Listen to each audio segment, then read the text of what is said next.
Hola, nosotros somos el equipo G y nuestro equipo está conformado por Agustín Hernández Evelyn, Cornejo Durán Luz, Rangel González Luis Adrián y su servidora Tapia Hurtado Karen Guadalupe. Y bueno, nosotros vamos a exponer sobre la segunda ley de Newton, en específico el caso 15, ¿verdad? Y bueno, para comenzar esta exposición me gustaría definir qué es la segunda ley de Newton. Bueno, la segunda ley de Newton nos establece que pues es la relación entre la fuerza aplicada a un objeto y la aceleración que experimenta dicho objeto, ¿verdad? Como todos conocemos, la expresión matemática de la segunda ley de Newton es fuerza es igual a masa por aceleración. Y bueno, ¿esta ley qué nos quiere decir? Bueno, en otras palabras, se refiere a que si una fuerza neta es aplicada a un objeto, la velocidad del objeto cambiará dado que su dirección o rapidez cambiará. Entonces, ahora vamos a ver unos casos especiales de esta segunda ley de Newton, donde como primero vamos a exponer sobre la aceleración positiva. Y bueno, ¿qué nos dice la aceleración positiva? Esto nos dice que la fuerza pues es la misma que la velocidad y resulta en aceleración positiva, o sea, lo que viene diciendo que indica que el objeto acelera en esa dirección de la fuerza. Tenemos también la aceleración negativa o desaceleración. Y pues más que nada esto nos dice prácticamente todo lo contrario a la aceleración positiva. Y pues también tenemos la segunda ley de Newton para sistemas de partículas y esta más que nada nos permite analizar la interacción entre estas bajo la influencia de fuerzas externas, ¿verdad?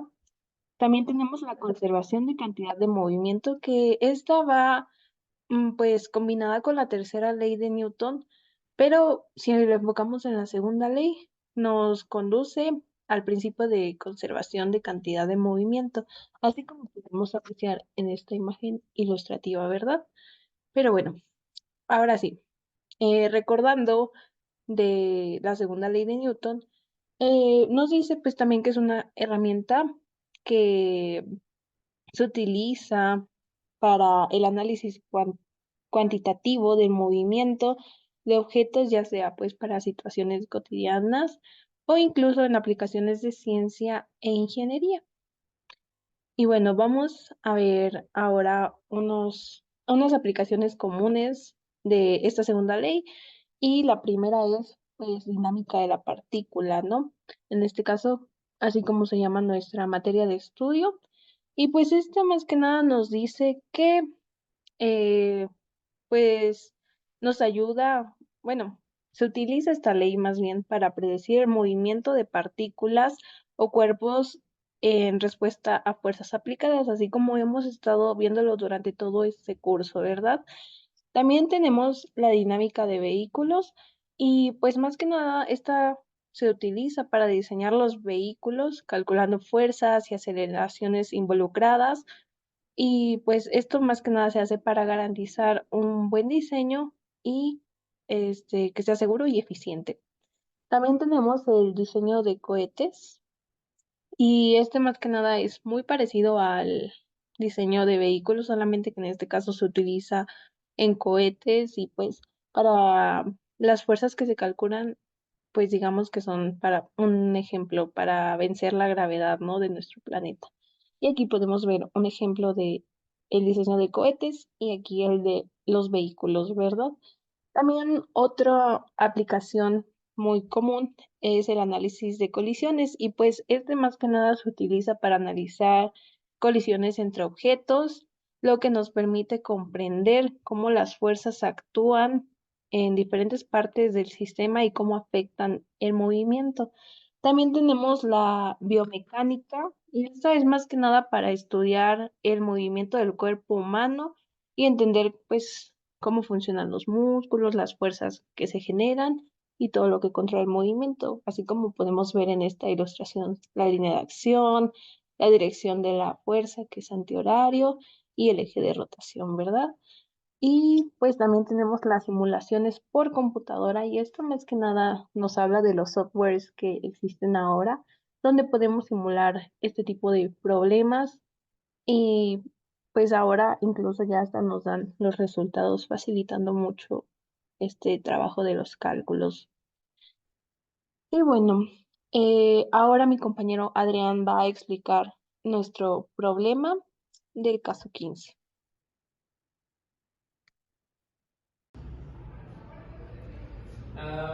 Para este problema, en el caso 15, tenemos este enunciado.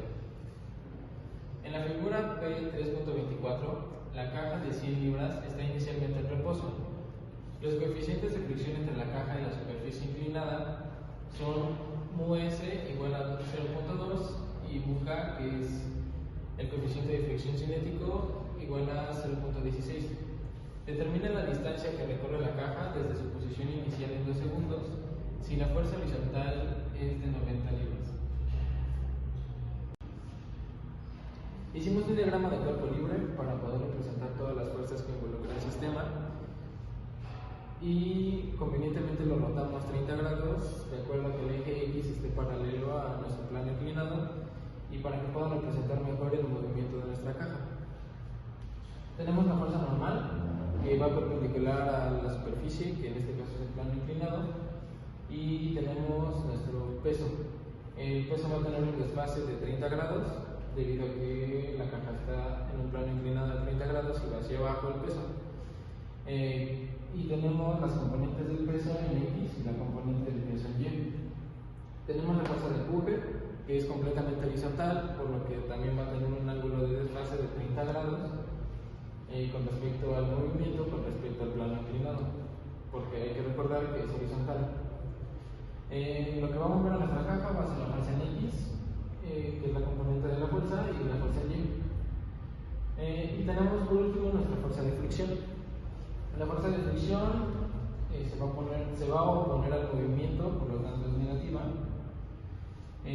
al igual que la componente en X de nuestro peso.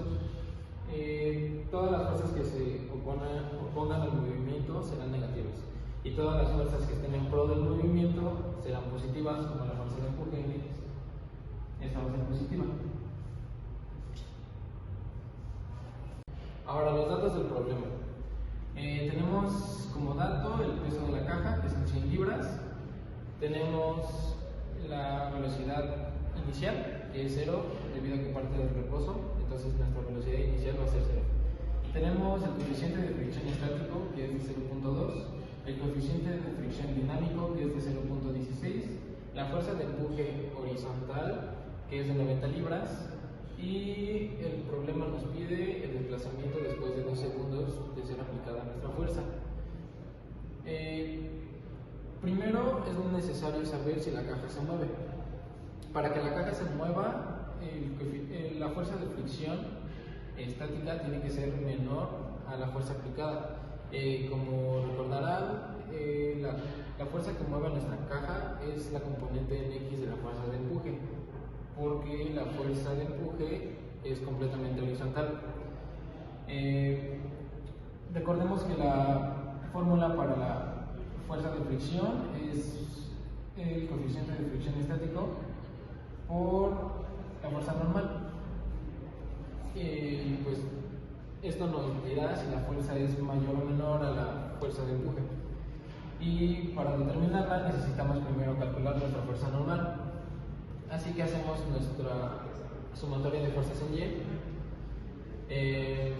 Y las únicas fuerzas que existen en Y es la fuerza de empuje en Y será negativa porque se pone en movimiento, y la componente del peso en Y. Ambas serán negativas debido a que nuestra convención es que las fuerzas en Y serán positivas hacia arriba, y bueno, la única positiva entonces será la fuerza normal. Al sustituir en la fórmula, al sustituir en la sumatoria de fuerzas, tenemos los 88.92 libras, que es la componente de fuerza en y los 86.6 libras, que es la componente del peso en Y nuestra incógnita pues va a ser la fuerza normal. Al despejar la fuerza normal, tenemos un resultado de 131.6 libras. Ahora, teniendo ya el valor de nuestra fuerza normal, podemos hacer el cálculo de nuestra fuerza de fricción estática. El coeficiente de fricción estático es de 0.2, por lo que lo tenemos que multiplicar por la fuerza normal, y ya previamente calculamos y nos dio de 131.6 libras. Al multiplicarlos nos da 26.32 libras, que por obvias razones es mucho menor a la fuerza de empuje. La fuerza de empuje y todas las demás fuerzas fueron calculadas aquí. Tenemos las componentes en X y en Y de la fuerza de empuje, tenemos las componentes en X y en Y del peso de la caja, y tenemos el cálculo de la masa de nuestra caja. Para calcular la fuerza en X, la componente de la fuerza en X lo multiplicamos por el coseno de 30 grados y tuvimos un resultado de 77.94 libras. La componente en Y de nuestra fuerza de empuje, al multiplicarla por el seno de 30 grados, nos dio un resultado de 88.92 libras. Es negativa, por lo que ya explicamos anteriormente, la convención y el sentido del movimiento de nuestra caja.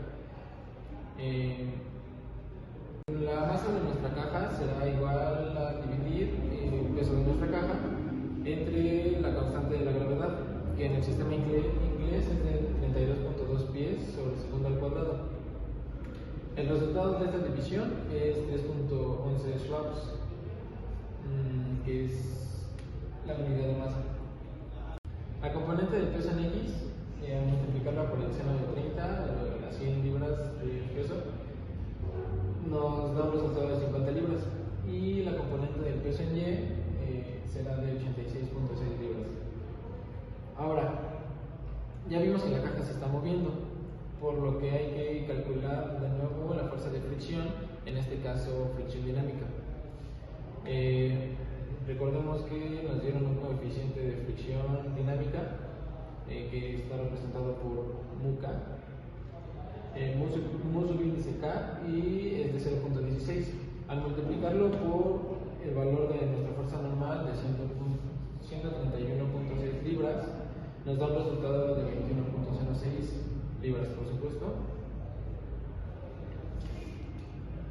Y ahora procederemos a hacer el cálculo de la aceleración de nuestra caja para poder determinar el desplazamiento que tuvo después de 2 segundos de que se aplicó la fuerza. Ahora aplicamos el cálculo de la segunda ley de Newton. La segunda ley de Newton nos dice que la fuerza será igual a multiplicar la masa por la aceleración del objeto. En este caso la fuerza estará dada por la sumatoria de las fuerzas en X, porque ahí se da nuestro movimiento en el eje X. Así que, pues, en el eje X se involucran la componente del peso, la componente de la fuerza de empuje y la componente de la fuerza de fricción. Bueno, la fuerza de fricción está completamente en el eje X. Y esto estará igualado a la masa, el producto de la masa de nuestro objeto, que ya calculamos, y la aceleración, que es nuestra incógnita a resolver. Al sustituir en la sumatoria de las fuerzas, tenemos las 50 libras de la componente de peso en X, más, recordemos que es negativa por la convención del movimiento, se opone al movimiento, por lo que será negativa. La fuerza de empuje se opone al movimiento, está en pro del movimiento y por eso será positiva. Y la fuerza de fricción se opone al movimiento para el objeto, por lo que está en contra del movimiento y será negativo. Son los 50 libras del peso en X, las 77.94 libras de la fuerza de empuje en X y los 21.06 libras de la fuerza de fricción. Esto lo vamos a igualar a los 3.11 slugs, que son la masa de la caja por la aceleración. Al hacer nuestra suma nos queda 6.88 libras, igualado a exactamente lo mismo. Y al despejar la aceleración tenemos una división de 6.88 libras, entre los 3.11 slots. Y esto nos da como resultado el 2.21 pies sobre segundo al cuadrado. Ahora ya calculemos la aceleración que tiene la caja. El problema nos pide determinar la posición de la caja después de 2 segundos de que la fuerza F es aplicada. Teniendo en cuenta el cálculo de la aceleración y que la caja describe un movimiento recto a través del plano inclinado, sabemos que podemos ocupar las ecuaciones de movimiento rectilíneo uniformemente acelerado para resolver el problema a partir de ahorita. Tenemos esta ecuación de MRUA que nos dice que la posición final será igual a la posición inicial más la velocidad inicial multiplicada por el tiempo más un medio de la aceleración por el tiempo al cuadrado. Nuestra posición inicial es 0, por lo que pues esta la eliminamos porque es 0. Y el producto de la velocidad inicial por el tiempo también es 0, debido a que la velocidad inicial, como está en reposo, también es 0. Entonces se elimina. Y nos queda esto. La posición final estará dada por la mitad de la aceleración por el tiempo al cuadrado. Y al sustituir en nuestra ecuación los valores que tenemos, que es la aceleración y el tiempo en el que queremos saber su posición, un medio por 2.21 pies sobre segundo al cuadrado multiplicado por 2 segundos al cuadrado. Aquí tenemos que los segundos y los segundos al cuadrado se hacen 1 y el resultado entonces nos va a quedar en pies. Son 4.43 pies y será la posición de nuestra caja después de que la fuerza de empuje haya sido aplicada. Así que el desplazamiento a los 2 segundos es de 4.43 pies hacia arriba en el plano inclinado. Listo. 3. En este ejercicio tenemos una caja que tiene un peso de 100 libras fuerza, es decir, 3.11 slugs. Como podemos ver, lo representamos con esta flecha de aquí. Como ya sabemos, el peso siempre va hacia abajo. Tenemos una fuerza de fricción que se opone al movimiento y tenemos una fuerza normal que se encuentra perpendicular a la superficie del plano inclinado. Este plano tiene una inclinación de 30 grados y a esta caja se le aplica una fuerza horizontal de 90 libras. Por conveniencia, como ya vimos, se rotaron los ejes X y Y a 30 grados, por lo cual esta fuerza va a tener una componente en X y en Y. Esta caja se mueve ya que la componente en X de esta fuerza es mayor a la fuerza de fricción y a la componente del peso. Una vez que sabemos que esto se va a mover, esta caja, se empieza a mover y adopta una aceleración. Esta aceleración lo que va a hacer es que a los 2 segundos esta caja se va a desplazar a 4.43 pies.